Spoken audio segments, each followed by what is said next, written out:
À vontade. A gente está aqui no afloramento de uma rocha que a gente chama de rocha metamórfica. Dá para ver bastante as estruturas da rocha. A gente consegue ver que as camadas, elas intercalam em camadas claras, escuras, e elas estão todas orientadas aqui nessa direção. Isso daqui é um registro de um evento tectônico que aconteceu mais ou menos há 600 milhões de anos, que era quando a América do Sul estava se colando com a África.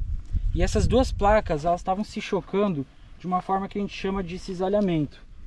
Que é, aqui por exemplo a gente tem a costa do Brasil e aqui junto tem a África.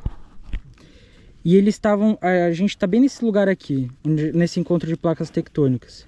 Então se a gente aumenta essa região aqui, a gente vê que tem um bloco aqui e outro aqui. Brasil aqui e África aqui. E elas estão deslizando dessa forma aqui. O encontro foi mais ou menos assim, nessa direção aqui.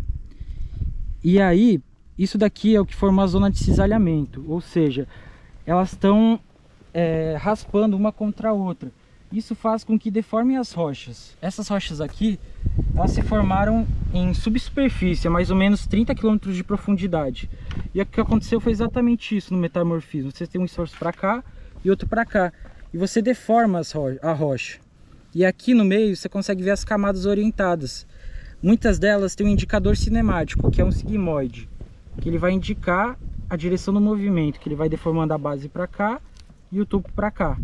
Então aqui, por exemplo, a gente tem um sigmoide, que ele está deformado mais aqui para cá, ou seja, ele está indicando que foi nessa direção o movimento, que é a mesma orientação dos monólitos que tem Quixadá e Quixeramobim.